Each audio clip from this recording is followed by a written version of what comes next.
चलिए, तो फ्रिक्शन ये नाम का टॉपिक हम स्टार्ट करने वाले हैं। ये टॉपिक काफ़ी छोटा सा है अगर देखा जाए आपके एनसीईआरटी में, मगर हम उसको काफ़ी पूरा डिटेल एलैबोरेट करके सब कुछ लेने वाले हैं। Okay, first of all title number 5.6 friction. तो मुझे बता सकता है फ्रिक्शन क्या होता है?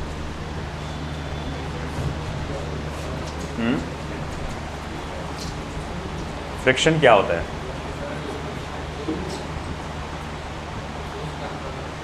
Very good. जब भी कोई चीज़ ऑब्जेक्ट मोशन में होता है तो उस मोशन को अपोज करने वाला एक रिटार्डिंग फोर्स होता है, तो उसको हम लोग क्या कहते हैं? फ्रिक्शन कहते हैं, है ना। मगर ऐसा मेरा आपसे सवाल है, क्या फ्रिक्शन हमेशा सिर्फ अपोज ही करता है कि कभी कभार मोशन को सपोर्ट भी करता है? अपोज भी करता है या सपोर्ट भी करता है? सिर्फ अपोज करता है। वैसे चल वोटिंग करते हैं, कितने लोगों का मानना है कि फ्रिक्शन फोर्स जो है आपको सिर्फ और सिर्फ अपोज करेगा? फ्रिक्शन, अरे बिंदास, अपना देखो, अपने ना अपने आंसर्स को लेके चाहे गलत ही क्यों ना हो, कॉन्फिडेंट रहो। हाँ बोलो भैया, कितने लोगों का मानना है फ्रिक्शन फोर्स हमेशा अपोज ही करता है मोशन को? चलो अच्छी बात है, कोई नहीं मानता। कितने लोगों का मानना है कि फ्रिक्शन अपोज करने के साथ साथ सपोर्ट भी करता है? ठीक है, दैट्स मेजॉरिटी। मानना है कि अपोज भी करता है, साथ ही साथ वो सपोर्ट भी करता है। जैसे फॉर एग्जांपल, अगर किसी ब्लॉक को मैं अगर खींचते हुए लेके आ रहा हूँ, है ना, या फिर मान लो फॉर एग्जांपल आपको किसी ने गाड़ी से बांधा और खींचते हुए लेके जा रहा है, तो आपके मोशन को वो अपोज करेगा। फ्रिक्शन फोर्स काफ़ी ज़्यादा फील होगा आपको ये सब चीज़ों में। तो हम ये देखेंगे इस मामले में फ्रिक्शन मेरे को अपोज कर रहा है, मगर कभी कभार वो सपोर्ट भी करता है। बोले कैसा? जैसे मान लो कि ये एक ब्लॉक है, उसके ऊपर एकदम दूसरा ब्लॉक है, block A, block B. Okay, मान लो ए और बी ब्लॉक के बीच में का जो सरफेस है वो पूरी तरह से स्मूथ है, फुल स्मूथ, चिकना, एकदम कैरम बोर्ड जैसा रहता है ना, पाउडर डाला हुआ एकदम पूरा ऐसा। अगर ये ब्लॉक बी को मैं ऐसा खींचूंगा जोर से, तो ब्लॉक ए का क्या होगा? वो वहीं के वहीं नीचे गिर जाएगा, है कि नहीं? आपने नोटिस किया होगा कि वो एक आजकल बहुत चल रहा है, यूट्यूब पे बहुत सारे टीचर्स करके दिखा रहे, मैंने भी 2-3 बार करके दिखाया, मगर जगह ही नहीं, यहाँ पर कुछ है ही नहीं, है ना। तो वो कांच का एक सरफेस था पिछले बार वहाँ पर, वो तोड़िया नहीं निकल गया, तो उस पर करके दिखाया था मैंने। खैर, एक टेबल इमेजिन करो आप, चिकना सा, आप घर पे भी ट्राई कर सकते, है ना। अच्छा स्मूथ कपड़ा रखो, सिल्की, उस पर सामान रखो, झटके से उसको ज़ोर से खींचो। ऐसा है कि वो फ्लैट ऐसा आना चाहिए, तुम यूँ उठाएंगे उसको ऊपर झटके से, ऐसा नहीं चलेगा भाई। सर ने तुमने तो बोले थे ऊपर खींचो, बोले ले खींचा रहा, बोले मैंने तो बोले भैया ऐसा सट करके अगर आप खींचेंगे तो आप क्या नोटिस करते हो? वहीं कि वहीं नीचे गिर जाता है वो, है ना। तो वही ऐसा है कि ठीक है, तो जब आप ब्लॉक बी को ऐसा खींचेंगे, धड़ से ए ब्लॉक नीचे गिरेगा। तो या आपने क्या नोटिस करे कि ए ब्लॉक का मोशन नहीं हुआ। क्यों नहीं हुआ मोशन? क्योंकि ए और बी के बीच में क्या नहीं था? फ्रिक्शन नहीं था, है कि नहीं। अगर मान लो इनमें फ्रिक्शन होता, तो मैं जब इसको ऐसा बी ब्लॉक को खींचता, तो तुमको नहीं लगता ए ब्लॉक भी आगे बढ़ता? फ्रिक्शन की वजह से, है ना, ए ब्लॉक भी आगे बढ़ेगा। तो यहाँ फ्रिक्शन ने क्या किया? सपोर्ट किया, है ना। फ्रिक्शन एक किस्म का नेसेसरी एविल है, नेसेसरी इविल, मतलब वो इविल है, मतलब वो थोड़ा सा बुरा है मगर ज़रूरी भी है। जैसे इंजेक्शन, नेसेसरी इविल, दर्द होता है, अच्छा नहीं लगता लेना, मज़ा नहीं आता किसी को, है कि किसी को हॉबी इंजेक्शन लेना? चलो मेरे को डॉक्टर इंजेक्शन लेना, मेरे को तो आज बोले मेरे को इंजेक्शन लेना, प्लीज़ मुझे इंजेक्शन लगाओ, ऐसा है कि कोई नहीं होगा? मेरे को लगता है ऐसा कोई, बट ऐसा है कि वो नेसेसरी इविल है, ज़रूरी है भैया, उसके बिना काम नहीं चलने वाला। तो फ्रिक्शन वैसे ही है मामला, उसके बिना काम नहीं चलने वाला, है ना। अगर आप चलना चाहते हैं किसी सरफेस पर, तो वहाँ फ्रिक्शन होना ज़रूरी है। अगर फ्रिक्शन नहीं रहा तो वहीं पैर से घूमते रहेंगे, है ना। देखे होंगे मूवी आई थी सन ऑफ सरदार, है ना, अजय देवगन को जानबूझ के अचार का वो गिरा देता ऑयल, वो पूरा वहीं पे यूं करते रहता है ना, वो कई सारी चीज़ उसमें। अगर आप मान लो बर्फ़ है जो यहाँ पर, आपने ये नोटिस किया होगा, अगर अच्छा लद्दाख गया, लद्दाख या कश्मीर गया कोई? नहीं, अरे क्या रे, मैं भी नहीं गया वैसे तो है ना। तो अगर इन केस अगर आप कश्मीर जाएंगे, वहाँ पर कश्मीर की जो पहाड़ी इलाका है वहाँ का, है ना, तुमने नोटिस किया होगा, कम से कम यूट्यूब पे तो भी देखा होगा, तुमने देखा होगा कि वो चक्कों को एक चेन लगाते, चक्कों को चेन जैसा कुछ लगाते हैं, है ना। वो क्यों करते हैं? फ्रिक्शन जनरेट करने के लिए, तुमने नोटिस किया कि वहाँ पर चक्के ऐसे गोल गोल घूम जाते हैं, बर्फ़ आ जाती रोड पर, स्मूथ हो जाता, गाड़ी चलाओगे तो चक्के वहीं गोल गोल गोल गोल गोल गोल घुमाएंगे। तो सरफेस को मतलब पकड़ बनाने के लिए सरफेस को, चक्कों को रफ बनाते हो लोग और उसमें चेन्स लगाते हैं ताकि वो आगे बढ़ सके अच्छे से। तो वो वहाँ का ट्रेंड है और वो सक्सेसफुल हो जाता है। तो ये बोला जाएगा फ्रिक्शन बहुत इंपॉर्टेंट है ना, उससे आगे चीज़ें बढ़ने के लिए हेल्प होती है। अगर मैं यहाँ बार बार आगे बढ़ पा रहा हूँ तो फ्रिक्शन की वजह से ही बढ़ पा रहा हूँ, है ना। क्योंकि देखो जब मैं आगे बढ़ रहा हूँ तो मैं क्या कर रहा हूँ, अपनी बॉडी को आगे कर रहा हूँ और ये पैर को पीछे ऐसा पुश कर रहा हूँ। अगर ये मान लो एकदम स्मूथ होता तो मैं वहीं के वहीं मून वॉक करता था वहाँ पर ही, है ना। तो भाई इस तरह से हम लोग कहेंगे कि यहाँ फ्रिक्शन हमारे लिए बहुत इंपॉर्टेंट होता है। तो हम लोग लिखेंगे friction is a retarding force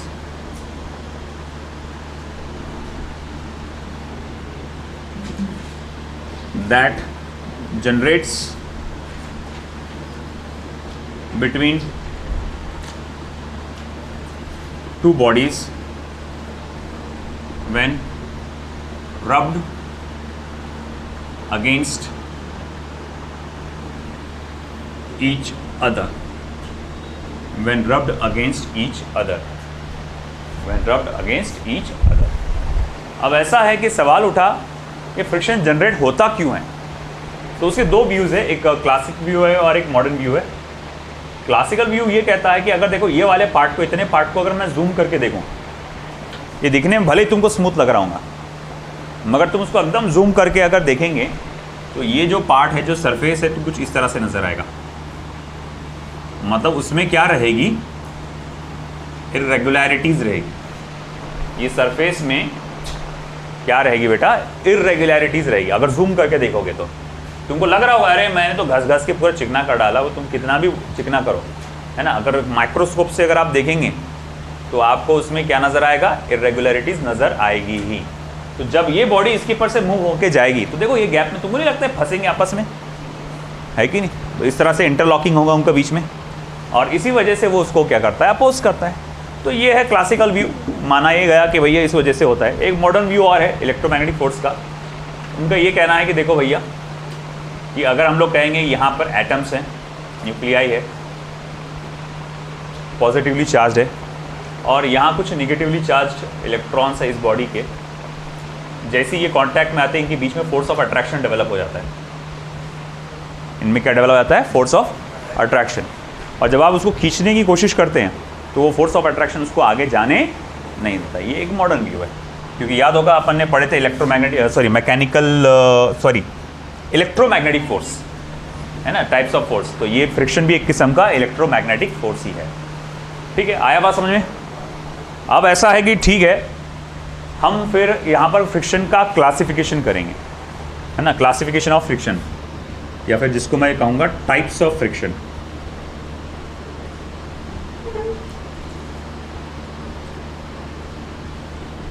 types of friction. सबसे पहला स्टैटिक फ्रिक्शन,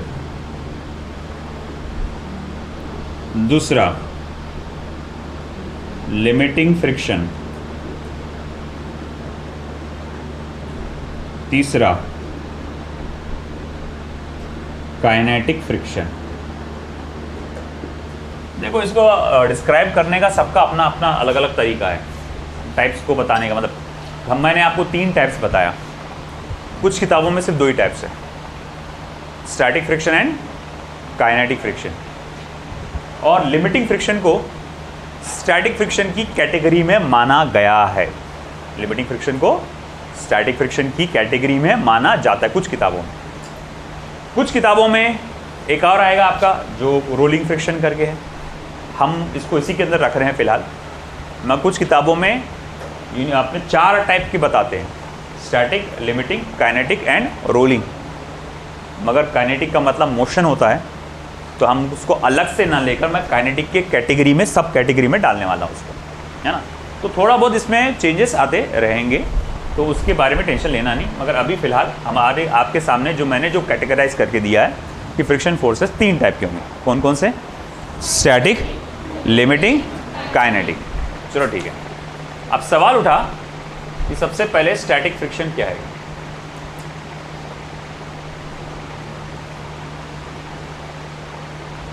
है ना। स्टैटिक फ्रिक्शन क्या है कि जब आप किसी बॉडी को मूव करने की कोशिश कर रहे हैं, किसी बॉडी को मूव करने की कोशिश कर रहे हैं और वो बॉडी मूव नहीं हो रही, ऑफ कोर्स किसकी वजह से मूव नहीं हो रही होगी? फ्रिक्शन की वजह से। अब मैं बोलूँगा ये प्लेटफॉर्म, इतना बड़ा प्लेटफॉर्म, इसको सरका, एक हाथ से सरका, है ना। अब तुम कोशिश करेंगे एक हाथ से सरकाने की, वो सरकेगा नहीं। मैं पूछूंगा reason behind that, what's the reason behind that, तो आप कहेंगे सर वो फ्रिक्शन फोर्स बहुत ज़्यादा है इसका, इस वजह से वो उसी जगह से मूव हो रहा नहीं। अच्छा ठीक है, चलो मान लिया। मैंने क्या करूँगा कि भाई उसके नीचे चक्के लगा दूंगा, एकदम स्मूथ चक्के लगा देंगे अपन, रोलर स्केट जैसे। अब एक हाथ से मूव कर, और एक हाथ से क्या तो एक उंगली से मूव कर लेगा उसको, है ना। क्यों? क्योंकि रोलर स्केट्स जो चक्के हैं वो आपके फ्रिक्शन को क्या करते हैं? रिड्यूस कर देते हैं। तो अब मुझे एक बात बता बेटा, यहाँ पर पहले सिचुएशन को देख एकदम, तो बॉडी पर फोर्स लगा रहा था, बॉडी को फोर्स लगा रहा था, उसको मूव करने की कोशिश कर रहा था, मगर बॉडी अपनी जगह से मूव हो रही नहीं थी। उस वक्त उनके बीच में जो फ्रिक्शन फोर्स डेवलप हुआ होगा, जब आप बॉडी को मूव करने की कोशिश कर रहे हैं और बॉडी मूव हो नहीं रही, क्या रईस? बॉडी को मूव करने की कोशिश कर रहे हैं, बोल क्या वो कर रहे हैं अपन, और बॉडी मूव हो रही, क्या नहीं मूव हो रही। उस वक्त जो आपका फोर्स डेवलप होगा, फ्रिक्शन फोर्स, उसको कहेंगे स्टैटिक फ्रिक्शन। उसको क्या बोलेंगे? स्टैटिक फ्रिक्शन, है ना। तो यहां पर when we try to move a body but it opposes, but it doesn't move, then the friction develop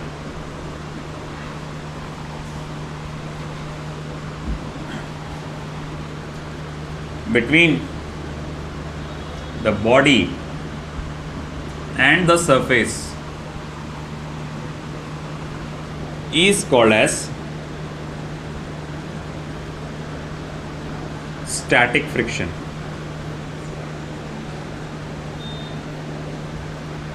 Is called as static friction. जब आप किसी बॉडी को मूव करने की कोशिश कर रहे हैं मगर बॉडी अपनी जगह से मूव नहीं हो रही, उस वक्त जो फ्रिक्शन डेवलप होगा बॉडी और सरफेस के बीच में, उसको हम लोग क्या कहेंगे? Static friction. अब खास बात ध्यान देने लायक ये है, ये बात ध्यान में रखना,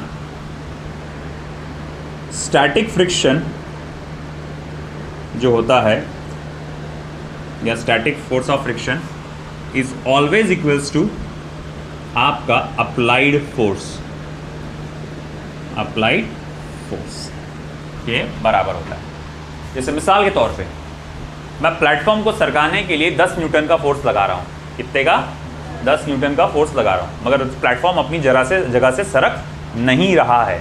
अब मैं तुमसे पूछूंगा भाई बताओ फोर्स ऑफ फ्रिक्शन कितना डेवलप हुआ इसके अंदर, तो वही 10 न्यूटन, यानी जितना फोर्स आप अप्लाई कर रहे हो उतना ही फोर्स इसमें डेवलप होगा। आई बात समझ में? ठीक है।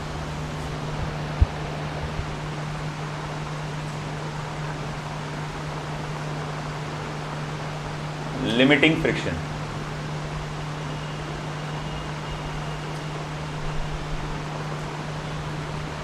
आपने नोटिस किया होगा एक बात, कोई भारी भरकम चीज आपको सरकाना है, आप पूरी ताकत से फोर्स लगा रहे, एक ऐसा मोमेंट आता है जब वो हल्का सा सरकता है।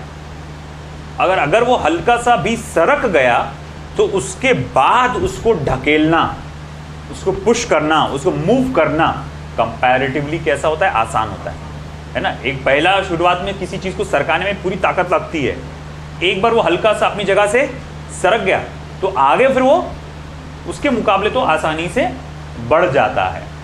तो मतलब क्या होता है कि जैसे जैसे आप अप्लाइड फोर्स बढ़ाते हैं, स्टैटिक फ्रिक्शन भी क्या हो रहा है? बढ़ रहा है। अप्लाइड फोर्स बढ़ रहा है तो static friction, the force of static friction भी क्या है? बढ़ रहा है। अब फोर्स ऑफ स्टैटिक फ्रिक्शन की एक आखिरी लिमिट पहुंच गई, फोर्स ऑफ स्टैटिक फ्रिक्शन की एकदम लास्ट लिमिट पहुंच गई, है ना। मान लो कि इसको सरकाने के लिए 12 न्यूटन का मैंने फोर्स लगाया, 12 न्यूटन का फोर्स लगाया, कितने का? 12 न्यूटन का। वो अपनी जगह से नहीं सरका, मगर जैसे ही मैंने 12.01 न्यूटन का फोर्स लगाया, कितना 12.01, तुमको नहीं लगा 12.0 बस मामूली से ज्यादा है, ये अपनी जगह से सरक गया। तो मैं तुमसे पूछूंगा आखिरी लिमिट क्या थी वो फोर्स की, 12 न्यूटन, ये लास्ट लिमिट थी, है ना, अप्लाइड फोर्स की, जिस पर वो मूव नहीं हो रहा था, उसके बाद मूव हो गया। तो जब ये लास्ट लिमिट थी अप्लाइड फोर्स की, जब वो मूव नहीं हो रहा था, तो ये लास्ट लिमिट काहे की होगी, स्टैटिक फ्रिक्शन, है ना। और जैसे ही इस लिमिट को क्रॉस किया आपने, स्टैटिक फ्रिक्शन की इस लिमिट को क्रॉस किए, क्या हो गया, ऑब्जेक्ट मूव हुआ, है ना। भले ही शुरुआत में हल्का सा मूव होगा, तुम 12.01 को 0.2 करोगे तो और थोड़ा बढ़ेगा, मगर मूव तो हुआ ना, है ना।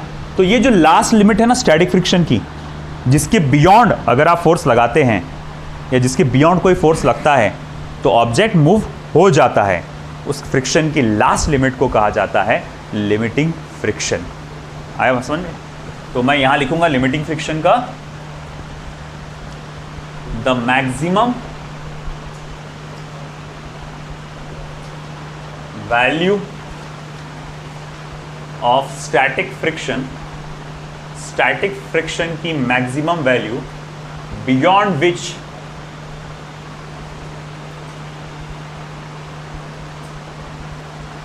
Objects moves slightly over the surface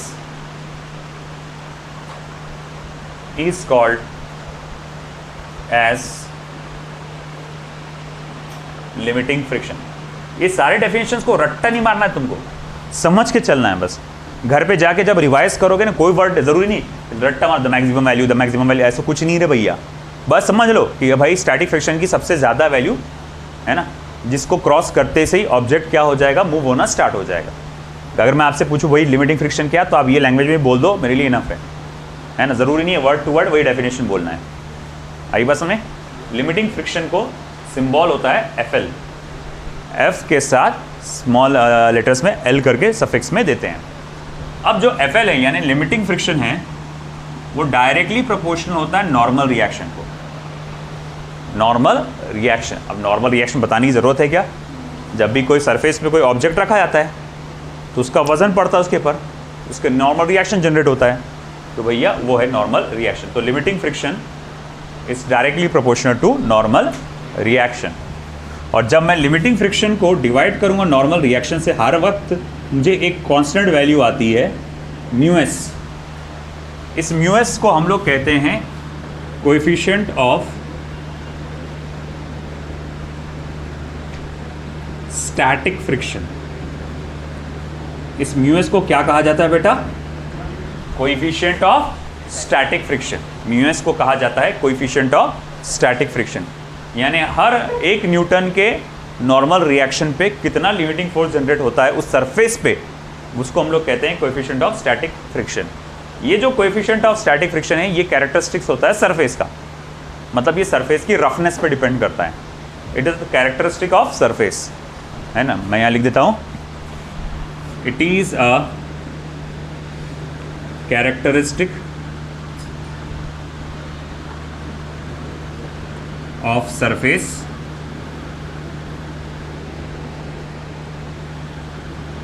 it is a unitless and dimensionless quantity। ये एक यूनिटलेस और डायमेंशनलेस क्वांटिटी है,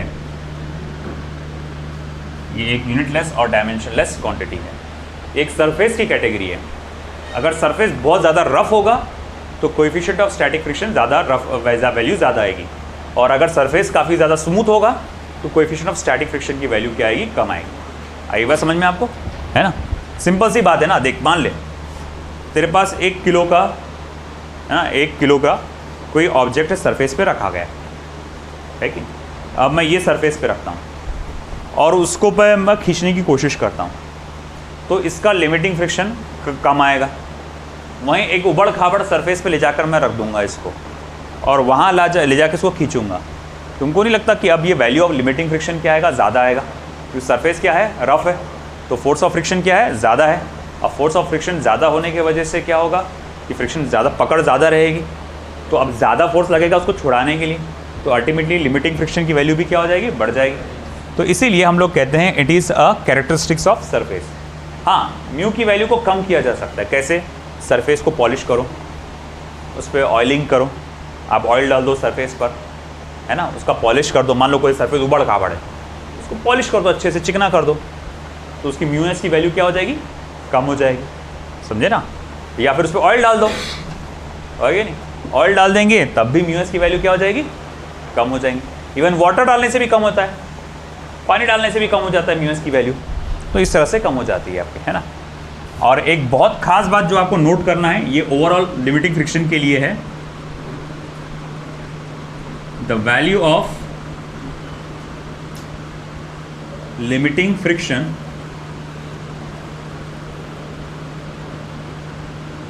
is independent of area of contact। Limiting friction की जो वैल्यू है, it is independent of area of contact. Area of contact पे depend नहीं करता। कंपास बॉक्स या कुछ है क्या डब्बा किसी के पास? रुको, जैसा अब देखो भाई, मान लो ये कुछ, मान लो 1 किलो का आपके पास डब्बा है, इसको ऐसा भी रखे तो वज़न 1 किलो है, ऐसा भी रखे तो 1 किलो है। अब अगर मान लो कि मैं इसको ऐसा रख के खींचने की कोशिश करता हूँ, अब इसका जितना वज़न होगा फ्लैट सरफेस पे, फ्लैट सरफेस उतना ही नॉर्मल रिएक्शन देता है ना। अगर 1 किलोग्राम वेट का इसका वेट है तो नॉर्मल रिएक्शन भी 1 किलोग्राम वेट का देगा वो। तो अब अगर मैं इसको ऐसा खींच रहा हूँ, है ना, और अगर मैं ऐसा खींच रहा हूँ, तो मन में अक्सर ये कन्फ्यूजन आता है कि देखो एरिया ऑफ कॉन्टैक्ट ज़्यादा है, एरिया ऑफ कॉन्टैक्ट ज़्यादा है, तो शायद यहाँ पर ज़्यादा इंटरलॉकिंग होगी। अब अगर ज़्यादा इंटरलॉकिंग होगी तो भैया फोर्स ऑफ फ्रिक्शन बढ़ जाएगा, तो लिमिटिंग फ्रिक्शन की वैल्यू भी बढ़ जाएगी, ऐसा मिसकंसेप्शन आता है दिमाग में। मगर बात देखो, लिमिटिंग फ्रिक्शन सिर्फ 2 बातों पर डिपेंड करता है। एक है नेचर ऑफ सरफेस, है ना, क्योंकि देखो इस पे से फॉर्मूला बनता है ना इसका, लिमिटिंग फ्रिक्शन का mu S into normal reaction, ये फॉर्मूला बनता नहीं क्या? तो लिमिटिंग फ्रिक्शन सिर्फ 2 बातों पर डिपेंड करता है। एक क्या है, कोएफिशिएंट ऑफ स्टैटिक फ्रिक्शन, यानी सरफेस कैसा है।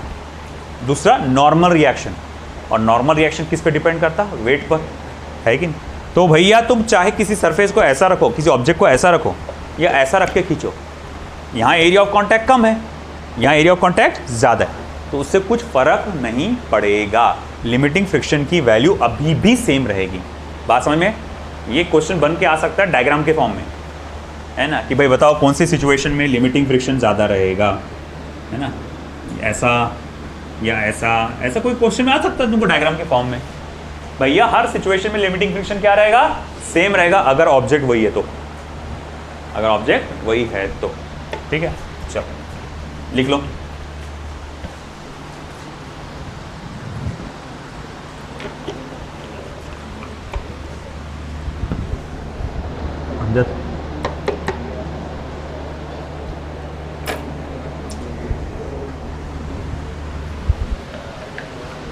चलो जल्दी लिखो।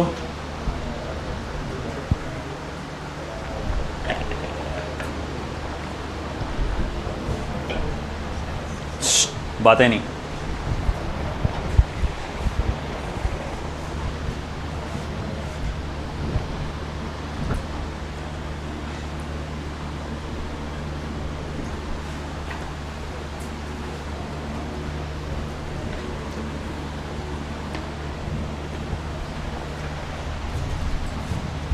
अब लिमिटिंग फ्रिक्शन हो गया ना, अब आएगी बारी तीसरे की, kinetic friction.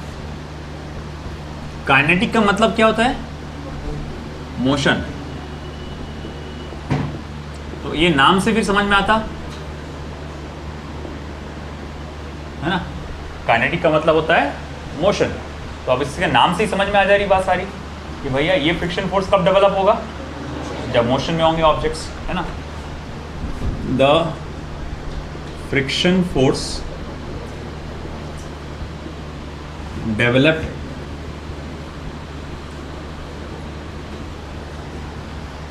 In a body between two bodies, two bodies, या फिर सरफेस बोल सकते, और surfaces when in motion is called as kinetic friction, is called as kinetic friction. इसको हम लोग कहते हैं kinetic friction.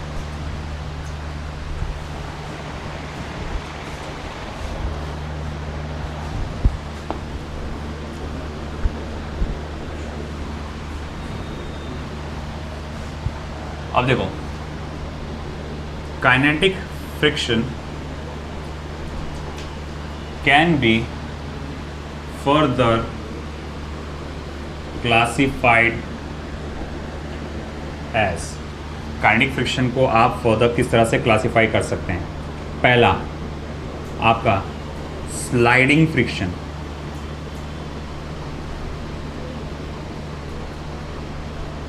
दूसरा रोलिंग फ्रिक्शन, स्लाइडिंग फ्रिक्शन, दूसरा आपका रोलिंग फ्रिक्शन। स्लाइडिंग फ्रिक्शन को ही ज़्यादातर हम जो पढ़ते हैं स्लाइडिंग ही पढ़ते हैं, और स्लाइडिंग के अंदर हम लोग उसको नाम काइनेटिक ही देते हैं, है ना। स्लाइडिंग फ्रिक्शन और काइनेटिक फ्रिक्शन, ये हो गया, स्टैटिक हो गया।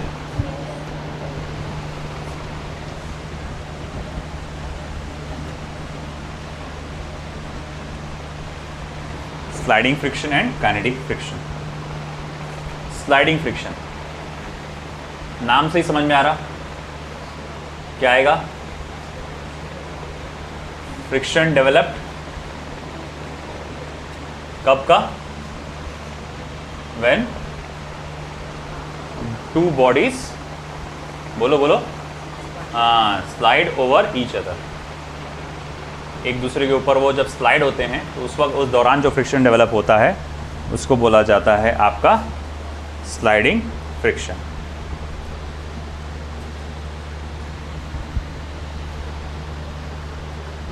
मगर ज़्यादातर इस स्लाइडिंग फ्रिक्शन को हम लोग काइनेटिक फ्रिक्शन ही बोलते हैं। तो sliding friction again, kinetic friction जो है ये भी डायरेक्टली प्रोपोर्शनल होता है आपके नॉर्मल रिएक्शन को, बिल्कुल आपके कहा जाएगा स्टैंडर्ड लिमिटिंग फ्रिक्शन की तरह। बस इतना है कि यहाँ पर अब जो कांस्टेंट ऑफ प्रोपोर्शनैलिटी आती है म्यू के, है ना, म्यू के, इसे हम लोग कहते हैं coefficient of kinetic friction, coefficient of kinetic friction. और बिल्कुल पहले पार की तरह ये भी एक यूनिटलेस एंड डायमेंशनलेस क्वांटिटी है।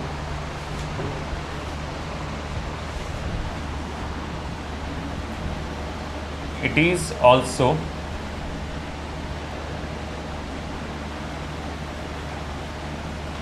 a unitless and dimensionless quantity।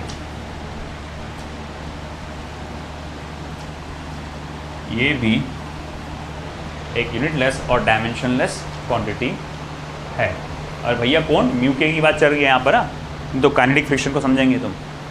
Kinetic friction का ऐसा यूनिट न्यूटन होता है, वो एक किस्म का फोर्स है ना। ये इसकी बात कर रहे हैं हम, म्यू के की। It is a unitless and dimensionless quantity. ये हो गया स्लाइडिंग फ्रिक्शन। और इसके लिए खास बात ध्यान देने लायक है, फोर्स ऑफ काइनेटिक और स्लाइडिंग फ्रिक्शन, या फिर कॉमन में आना चाहिए, चलो उसको आखिरी में सबके साथ लिख दूंगा मैं, रोलिंग फ्रिक्शन के साथ।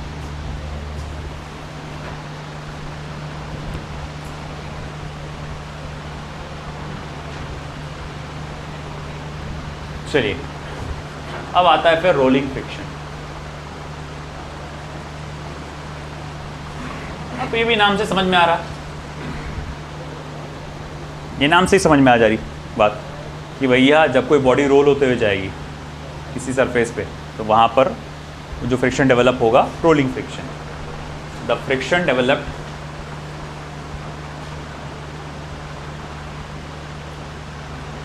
When one body rolls over the other body और सरफेस, इसको हम लोग कहते हैं कि आपका ये रोलिंग फ्रिक्शन। अब कमाल की बात क्या है कि रोलिंग फ्रिक्शन जो है वो नॉर्मल रिएक्शन को डायरेक्टली प्रोपोर्शनल है, बट रेडियस को इन्वर्सली प्रोपोर्शनल है। रेडियस को इन्वर्सली प्रोपोर्शनल मतलब ये दो बातों पे डिपेंड करता है, नॉर्मल रिएक्शन को भी और रेडियस ऑफ दैट बॉडी भी, उस पर डिपेंड करता है। तो अब अगर देखा जाए तो फिर यहाँ पर जो कांस्टेंट ऑफ प्रोपोर्शनैलिटी निकल के आएगा म्यू आर,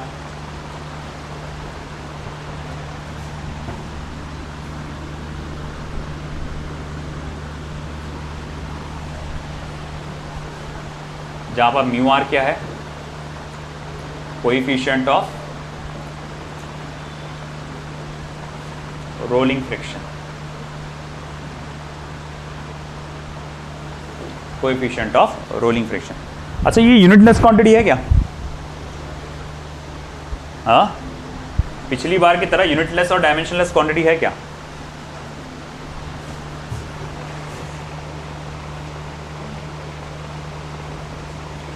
ये लिखना नहीं है, मैं बस बताने के लिए लिख रहा हूँ।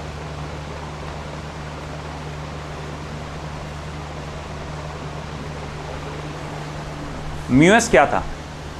Force of limiting friction upon normal reaction. ऊपर वाला भी फोर्स है, नीचे वाला भी फोर्स है। ऊपर वाला भी फोर्स है, नीचे वाला भी फोर्स है। फोर्स का यूनिट क्या होता है? न्यूटन। तो ऊपर भी न्यूटन आएगा, नीचे भी न्यूटन, वो कैंसिल हो जाएगा। यहाँ पर भी same, force of kinetic friction है ना अपॉन नॉर्मल रिएक्शन। ये क्या था? Coefficient of kinetic friction. ऊपर भी फोर्स, नीचे भी फोर्स, फिर से उनके यूनिट्स क्या हो गए? कैंसल। अब इस बार ऐसा है क्या? नहीं। देख, ये फोर्स और ये फोर्स का यूनिट तो कैंसिल हो जाएगा, मगर रेडियस इधर आ जाएगा ना, तो कोएफिशिएंट ऑफ काइनेटिक ऐसा यूनिट जो है इसका कोएफिशिएंट ऑफ रोलिंग फ्रिक्शन का वो है मीटर्स। और अगर ऐसा यूनिट है तो डायमेंशन भी होगा L1, है ना। वैसे ज़रूरी नहीं है कि हर किसी चीज़ जिसका यूनिट होगा वो डायमेंशन भी होगा, ऐसा ज़रूरी नहीं है। कुछ चीज़ें ऐसी है जिनकी यूनिट्स है मगर डायमेंशन नहीं है। अब्दुल्ला सो तो गया, उठ, उठा रहे उसको नींद में से, जा उठ, जा मुँह पे चुपका मार के जा। अब्दुल्ला जा, फ्रेश हो गया। तरीका अब्दुल्ला, तरीका, मैनर्स, बड़ा होना ऐसा ये तरीका नहीं है। हाँ है ना, अखलाक। चलिए, अब हुआ ये। अब ये आपका था रोलिंग फ्रिक्शन। अब इसमें कुछ खास बातें नोट करने लायक।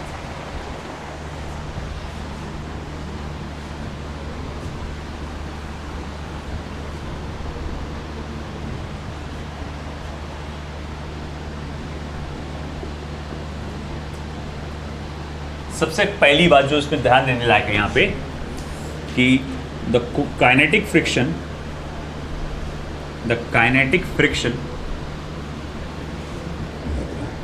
is independent of velocity of object. The kinetic friction is independent of velocity of object. तो काइनेटिक फ्रिक्शन जो है वेलोसिटी ऑफ ऑब्जेक्ट के लिए से इंडिपेंडेंट है, उस पर डिपेंड नहीं करता।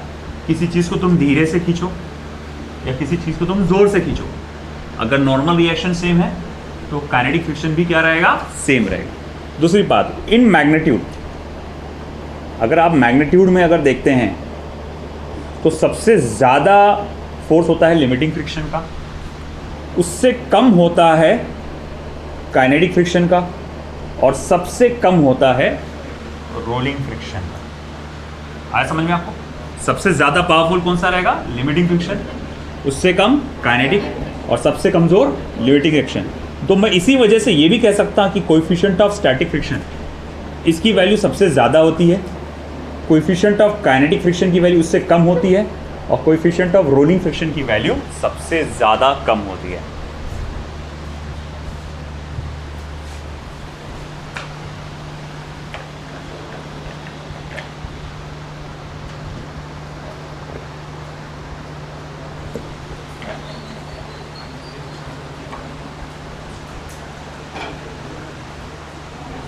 हो गया?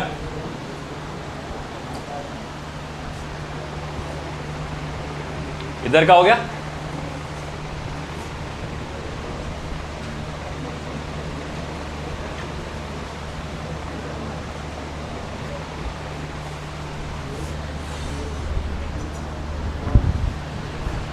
अगला कॉन्सेप्ट है angle of friction and angle of repose. Angle of friction and angle of repose.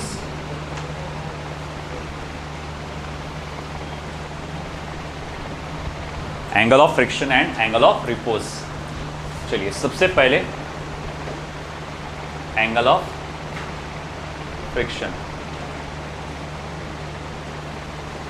देखो इधर एक ऑब्जेक्ट है जो एक सरफेस पे रखा गया है, से ऑब्जेक्ट का मास स्मॉल m है, उसका वेट नीचे की तरफ डायरेक्टेड है mg, नॉर्मल रिएक्शन ऊपर की तरफ है कैपिटल N। तुमने यहां पर उसको अप्लाई किया है फोर्स से P, एक पुलिंग फोर्स P अप्लाई किया। फोर्स ऑफ फ्रिक्शन हमेशा उस डायरेक्शन के ऑपोजिट होता है जिस डायरेक्शन में ऑब्जेक्ट मूव हो रहा है या मूव होने की कोशिश कर रहा है ना। अगर उस पर बाहर से कोई एक्सटर्नल फोर्स लगता है तो दो बातें ध्यान में रहो, क्योंकि आगे मैं आपको ये बताऊंगा ऑब्जेक्ट जिस तरफ मूव हो रहा है उसी तरफ फ्रिक्शन फोर्स लग रहा है, आगे ये भी बताऊंगा मैं। तो तुम ये बोलेंगे सर कॉन्ट्रडिक्शन आ गया, पिछली बार आपने क्या बोले थे, जिस डायरेक्शन में ऑब्जेक्ट मूव होगा या मूव होने की कोशिश करेगा उसके ऑपोजिट डायरेक्शन में फोर्स ऑफ फ्रिक्शन डेवलप होगा, है ना। अब देखो ये एक्सटर्नल फोर्स लगाया मैंने P, तो ऑब्जेक्ट उधर मूव होगा तो फोर्स ऑफ फ्रिक्शन इधर डेवलप होगा, है ना। वो इस वजह से क्योंकि इसका जो मोशन हो रहा है वो किसी एक्सटर्नल फोर्स की वजह से हो रहा है, किसी एक्सटर्नल फोर्स की वजह से हो रहा है, इसीलिए फोर्स ऑफ फ्रिक्शन उसको क्या कर रहा, अपोज कर रहा। कहीं कहीं फोर्स ऑफ फ्रिक्शन सपोर्ट के फॉर्म में आता है ना। जैसे मैं बोलूँगा क्या, ठीक है भैया ये आपका बी स्लैब है, उसके ऊपर ए ब्लॉक है, इसको आप इधर खींचो, F4 से आप इधर खींचो। जब इसको आप ऐसा खींचेंगे तो force of friction a block को, force of friction a block को क्या करेगा, आगे खींचेगा।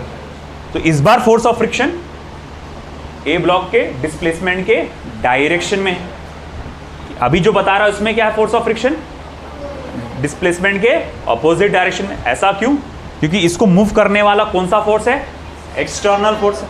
अगर किसी ब्लॉक को मूव करने वाला फोर्स अगर एक्सटर्नल फोर्स हो तो फोर्स ऑफ फ्रिक्शन क्या होगा, मोशन के ऑपोजिट डायरेक्शन में होगा। अगर किसी के ब्लॉक को मूव करने वाला फोर्स खुद फ्रिक्शन फोर्स है, किसी ब्लॉक को मूव करने वाला फोर्स खुद फ्रिक्शन फोर्स है, तो इसका मतलब क्या कि भैया उसका मोशन फोर्स ऑफ फ्रिक्शन के ही डायरेक्शन में होगा। आई बात समझ में।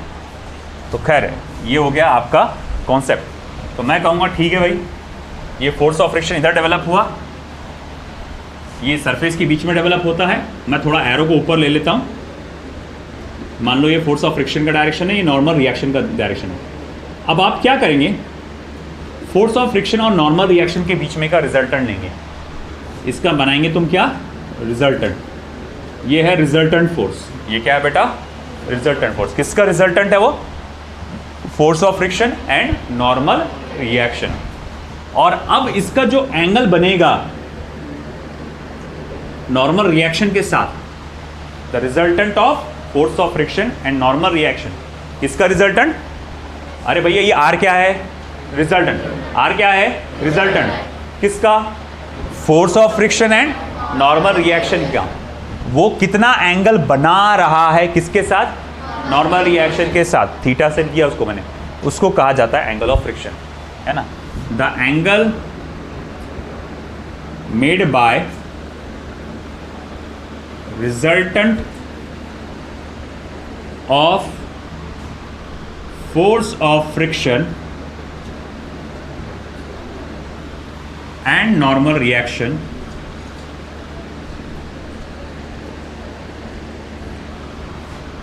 with normal reaction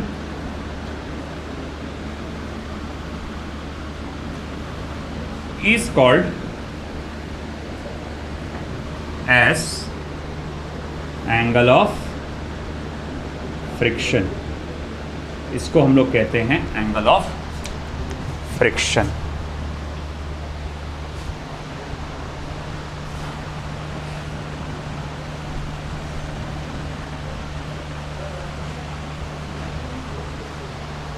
ठीक है, चलो इसे हमने कहा एंगल ऑफ फ्रिक्शन। अब इसको कैलकुलेट कैसे करेंगे? tan थीटा यानी tan ऑफ थीटा, थीटा का ऑपोजिट साइड क्या आएगा? तो बोले ये आएगा। ये किसके बराबर है? फोर्स ऑफ फ्रिक्शन के बराबर है। तो फोर्स ऑफ फ्रिक्शन के बराबर है अपॉन एडजेसेंट साइड ये आएगा, ये आएगा नॉर्मल रिएक्शन के बाद। फोर्स ऑफ फ्रिक्शन क्या होता है? Coefficient of friction into normal reaction. जैसे यहाँ पर आप देख सकते हैं, मैं कुछ इंडिकेट नहीं कर रहा कि ये कौन सा फ्रिक्शन है, और प्रोबेबली ये मूव हो रहा है, इसका मतलब कौन सा फ्रिक्शन होगा? काइनेटिक। मगर ये भी हो सकता है कि वो सिर्फ स्लाइडली मूव हुआ होगा, तो उस मामले में फिर ये force of friction nearly limiting friction के बराबर होगा, है कि नहीं?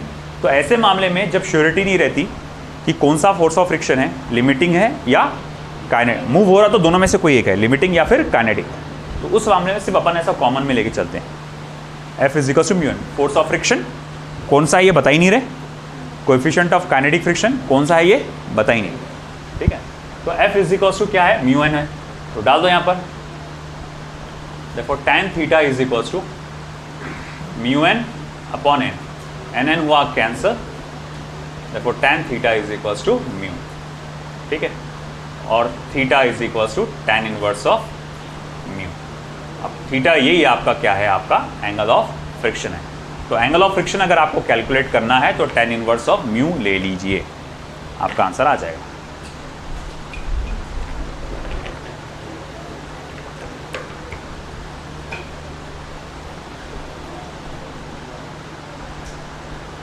ठीक है, इधर का हो गया नोट।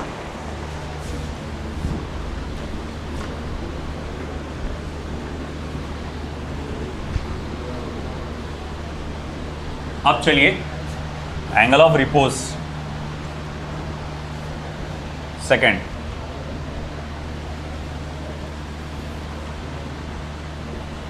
एंगल ऑफ रिपोज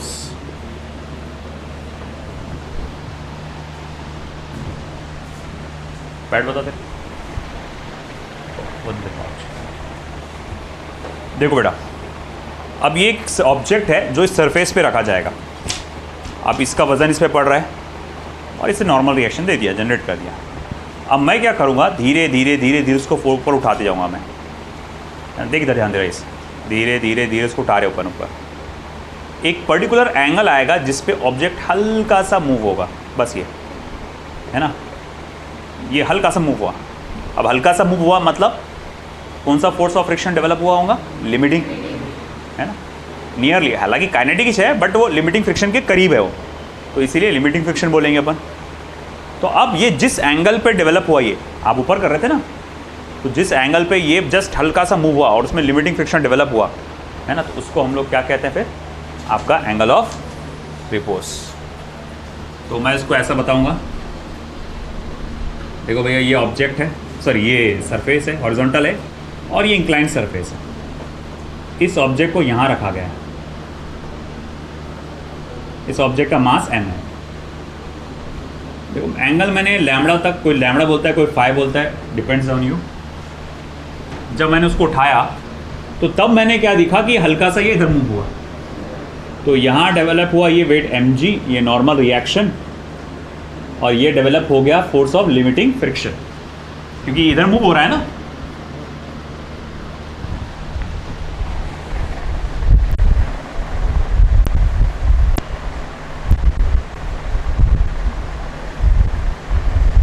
अब ये इधर मूव हो रहा है, अब क्योंकि ये इधर मूव हो रहा है तो फोर्स ऑफ फ्रिक्शन डेवलप होगा उसके ऑपोजिट साइड में। मेरा सवाल उठा कि किसने खींचा उसको इधर, mg साइन थीटा और mg कॉस थीटा, कुछ इधर आता है। देखो ऐसा है, क्योंकि ये सिर्फ जरा सा मूव हुआ इधर, तो मैं लिख सकता हूं कि mg sine theta nearly equals to आपका लिमिटिंग फ्रिक्शन। नियरली उसके आसपास जरा से तो मूव हुआ ना, बहुत बड़ा थोड़ी मूव हुआ, ठीक है। मगर साथ ही साथ मैं ये भी बोलूंगा, अरे यार mg cos थीटा किसको बैलेंस कर रहा, नॉर्मल रिएक्शन को। mg cos theta is equals to normal reaction. Divide कर तो इन दोनों इक्वेशन को, tan theta is equals to limiting friction upon normal reaction. तो tan theta is equals to mu S into normal reaction upon theta नहीं, sorry lambda, lambda है ना angle,